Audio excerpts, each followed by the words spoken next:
नमस्कार, मैं हूं आंचल और आप देख रहे हैं डीवी लाइव की स्पेशल रिपोर्ट। इस वक्त की सबसे बड़ी खबर आपको बताने जा रहे हैं।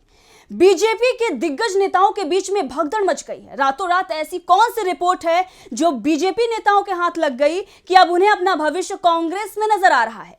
चाहे वो राजस्थान के सिंधिया हो या मध्य प्रदेश के सिंधिया हो, उनके समर्थकों के बीच में ऐसा क्या हुआ है, ऐसा क्या उन्हें पता चला है कि अब उन्हें यह नजर आ रहा है कि उनका भविष्य कांग्रेस में ही है। 5 राज्यों के चुनाव में कांग्रेस सक्रिय है और दूसरी तरफ बीजेपी जो है वो कहीं ना कहीं बैकफुट पर आ चुकी है।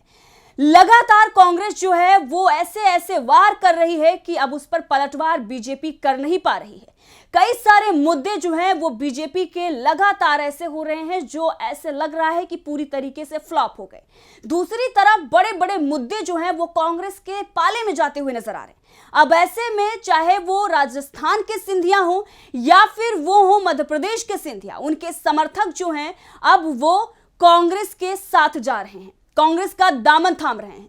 तो चलिए सबसे पहले शुरुआत करते हैं मध्य प्रदेश से। मध्य प्रदेश में सिंधिया का कौन सा कट्टर समर्थक है, कौन सा बेहद करीबी नेता है जो अब चुनाव से पहले, वोटिंग से चंद घंटों पहले अब वो कांग्रेस में जा चुका है, कांग्रेस का दामन थाम चुका है।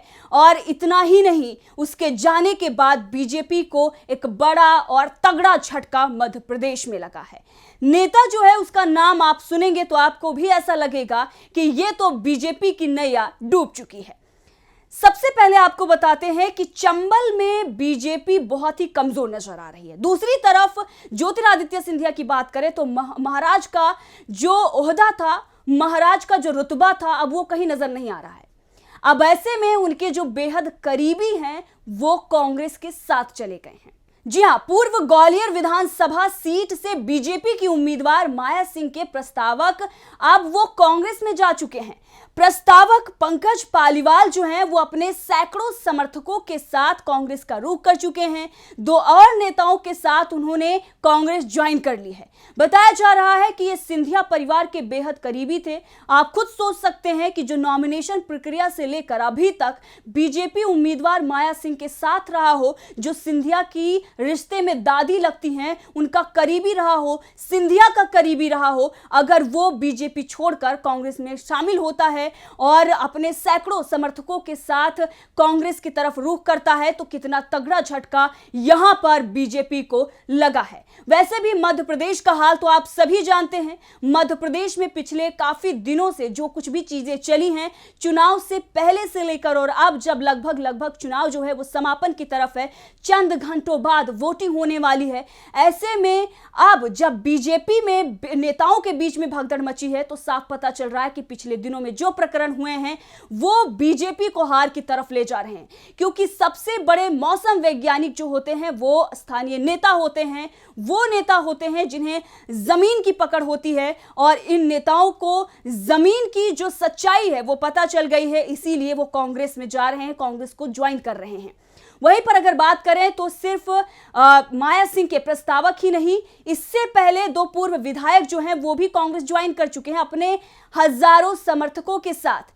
चाहे वो विजेंद्र तिवारी हो या मदन कुशवाहा हो, दोनों ने कांग्रेस ज्वाइन की, अपने हजारों समर्थकों के साथ कांग्रेस की तरफ रुख किया और तभी से माना जा रहा है कि लगातार बीजेपी को झटके पर झटके लग रहे हैं।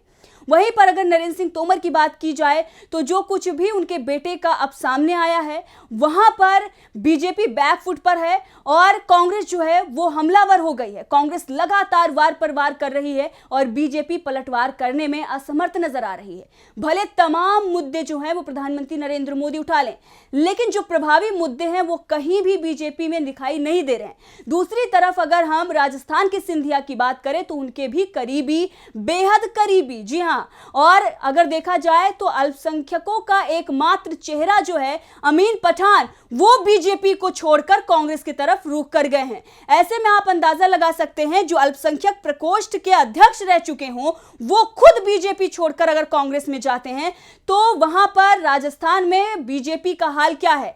अभी सोनिया गांधी कुछ ही घंटों पहले राजस्थान पहुंची हैं और उसके बाद बड़े बड़े जो प्रकरण हैं वो शुरू हो गए हैं, नेताओं में भगदड़ मच गई है और अब कांग्रेस जो है वो जीत का दावा कर रही है। अब ऐसे में बीजेपी कांग्रेस से पिछड़ती हुई नजर आ रही है। राजस्थान में वसुंधरा राजे सिंधिया के जो बेहद करीबी अमीन पठान हैं, उन्हें अशोक गहलोत ने खुद सदस्यता दिलाई है कांग्रेस की। अब सक्रिय जो हो गया है जो कैडर है जो कांग्रेस का, वो पूरी तरीके से जब 25 तारीख को चुनाव है उससे पहले ही सारे जो नेता हैं बीजेपी के, उन्हें यह समझ आ रहा है कि किस तरीके से हम कमजोर पड़ रहे हैं और जो ऐसे नेता हैं जिन्हें लग रहा है कि अब उनका भविष्य जो है वो बीजेपी में नहीं बचा है, वो कांग्रेस की तरफ रुख कर रहे हैं।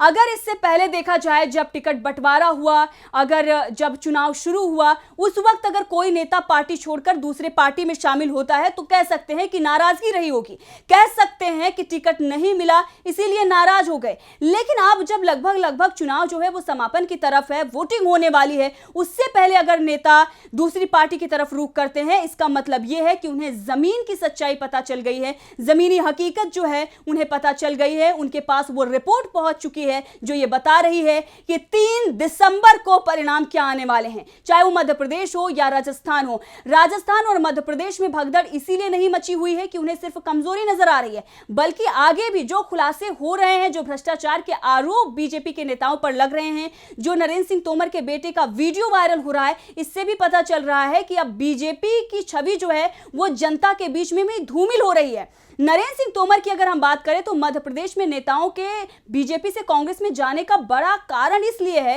नरेंद्र सिंह तोमर की छवि जो अभी तक रही है एक किसान नेता के तौर पर रही है। वो अपने आप को बहुत ईमानदार दिखाते रहे हैं। जब उनके बेटे की शादी हुई थी उस वक्त भी आप गौर करिए किस तरीके से सादगी के साथ उन्होंने सारे फंक्शन किए थे। लेकिन अब जब उनके बेटे का वीडियो सामने आ रहा है जहां पर 100-500 करोड़ नहीं 10,000 करोड़ के डीलिंग की बात हो रही है, तो जनता के बीच में जब ये खबरें जा रही हैं, जनता जब इन वीडियोस को देख रही है तो वो समझ रही है कि यहां का कितना विकास हुआ है और इन नेताओं का क्या विकास हो रहा है, ये कितनी बड़ी बड़ी डील में फंसे हुए हैं, इन पे कितने बड़े बड़े भ्रष्टाचार के आरोप लग रहे हैं।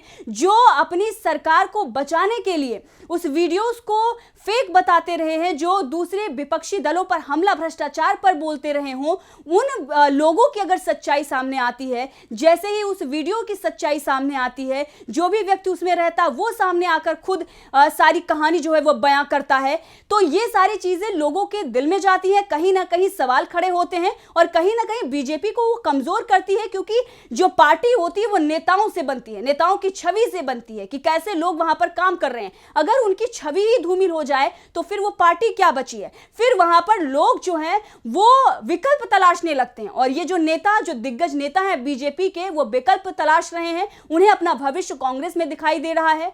और जब सोनिया गांधी राजस्थान में पूरे मोर्चे को संभाले हुए हैं, तो मध्य प्रदेश में भी जो कांग्रेस है वो बेहतरी की तरफ बढ़ रही है और किस तरीके से बीजेपी को टक्कर देते हुए आगे निकलती हुई नजर आ रही है। इसीलिए बीजेपी के बड़े बड़े नेता जो हैं वो कांग्रेस की तरफ रुख कर रहे हैं, कांग्रेस का दामन जो है वो थाम रहे हैं।